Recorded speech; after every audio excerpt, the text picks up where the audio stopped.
এই স্বৈরাচারী সরকার কোরআনের বিরুদ্ধে স্লোগানের জন্য উঠে পড়ে লাগবে।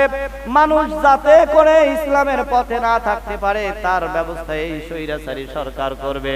শয়তান বলল নবী রাসূল আসবে কোরআনের পক্ষে কথা বলার জন্য, আর স্বৈরাচারী শাসক আসবে কোরআনের বিরুদ্ধে স্লোগান দেওয়ার জন্য। মিল আছে না নাই? শুনে নাও, শুনে নাও।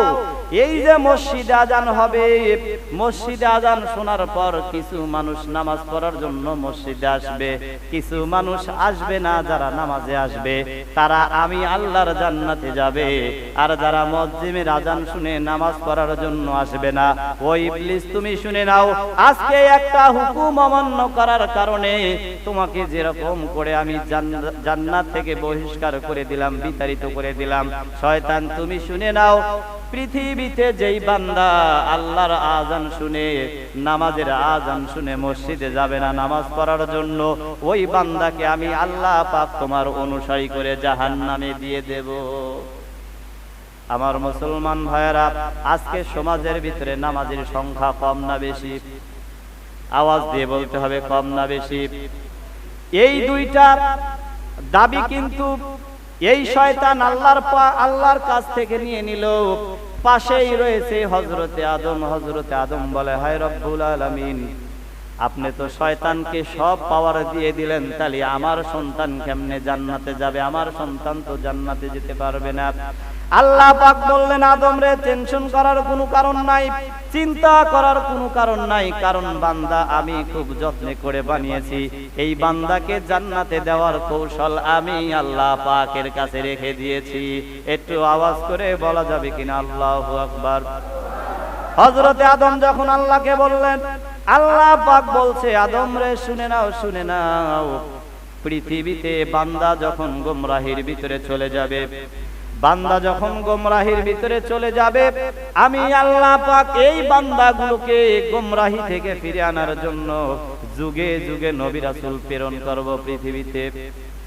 104টা আসমানি কিতাব আমার আল্লাহ পাক বলেন 104টা আসমানি কিতাব হবে, অর্থাৎ 2,24,000, মতান্তরে 1,24,000। আর পবিত্র কালামুল্লাহ শরীফে মাত্র 25 জন নবী রাসূলের নাম আছে। আল্লাহ পাক বললেন 104টা কিতাব পৃথিবীতে আমি বনি আদমের সন্তানের জন্য নবী রাসূল হিসাবে আমি আল্লাহ পাক বাজেট করে রেখেছি।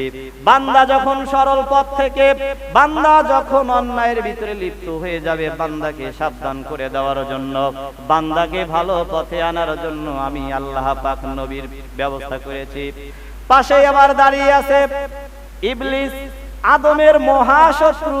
ইবলিস বলল, আল্লাহ একই জায়গায় দুইটা বিচার হতে পারে না, আপনি আদমের জন্য যুগে যুগে নবী রাসূল পাঠাইবেন, আমি শয়তান আমি এত ইবাদত বন্দেগী করে যেহেতু জাহান্নামে চলে যাব, তাহলে আমার অনুসারী কারা হবে? আমার পক্ষে থেকে আপনি কি পাঠাইবেন? আল্লাহ পাক বলছে, আজকে আদমকে আমি যা দেব, ও শয়তান তোমাকেও তাই দেব, হতাশা হয়ো না। শয়তান তুমি শুনে নাও, ইবলিস তুমি শুনে নাও, যুগে যুগে তোমার কাজ করার জন্য স্বৈরাচারী শাসক পৃথিবীতে আমি পাঠাইব। এই স্বৈরাচারী সরকার কোরআনের বিরুদ্ধে স্লোগানের জন্য উঠে পড়ে লাগবে। মানুষ যাতে করে ইসলামের পথে না থাকতে পারে তার ব্যবস্থা এই স্বৈরাচারী সরকার করবে। শয়তান বলল নবী রাসূল আসবে কোরআনের পক্ষে কথা বলার জন্য, আর স্বৈরাচারী শাসক আসবে কোরআনের বিরুদ্ধে স্লোগান দেওয়ার জন্য। মিল আছে না নাই?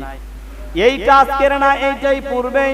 আল্লাহ পাক যেই দিন শয়তানকে হাসরের, যেই দিন শয়তানকে জান্নাত থেকে বহিষ্কার করে দিলেন, বিতাড়িত করে দিলেন, ওই দিনই আল্লাহ পাক এইগুলো সিস্টেম চালু করে দিয়েছে। আমার মুসলমান ভাইরা,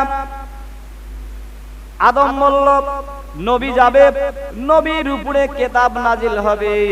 শয়তান বলছে, আল্লাহ পাক আমার পক্ষ থেকে যেহেতু আপনি বললেন স্বৈরাচারী শাসক যাবে, কিতাব তো যাবে না, কিতাবের কথা তো আপনি বললেন না। এইবার আল্লাহ পাক বলছে, শয়তান চিন্তা করার কোনো কারণ নাই, আমি আল্লাহ পাকের পক্ষ থেকে আদমের সন্তানদেরকে জান্নাতে দেওয়ার জন্য যেমন করে কিতাব আমি নাজিল করব, ও শয়তান শুনে নাও, পৃথিবীতে স্বৈরাচারী শাসক যাবে, তাদের জন্য আমি নিকৃষ্ট গান বাজনার ব্যবস্থা করে দিব। কিসের ব্যবস্থা করে দিবেন? গান বাজনার ব্যবস্থা করে দিবেন। এই গান বাজনা আজকে সমাজে চালু আছে না নাই? একটু আওয়াজ করে বলতে হবে, চালু আছে না নাই? যদিও আমার কথা শুনে এখন অনেকেই বেজার করবেন, মুখটা মলিন হয়ে যাবে, কিন্তু হক কথাগুলো কিন্তু বলতে আল্লাহ পাকের কাছ থেকে শয়তান এগুলো চায় নিলেন। আল্লাহ পাক বললেন স্বৈরাচারী শাসক যাবে এবং মানুষদেরকে পথ ভোলা করার জন্য গান বাজনা, অশ্লীল সিনেমা এইগুলো পৃথিবীতে চালু হয়ে যাবে।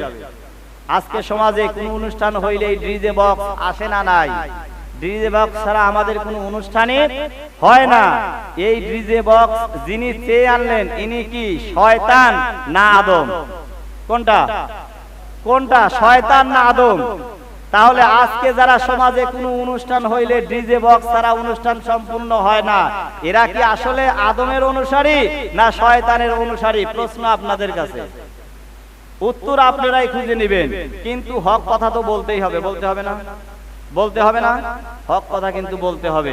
প্রিয় মুসলমান, সবচেয়ে ক্লিয়ার কথা হলো, যেই অনুষ্ঠানটা হিন্দুদের রীতিতে আছে সেই অনুষ্ঠান মুসলমানের বাচ্চা হয়ে যদি আপনি করেন, আকৃতিতে আপনি মুসলমান কিন্তু বাস্তবেই আপনি মুসলমান না।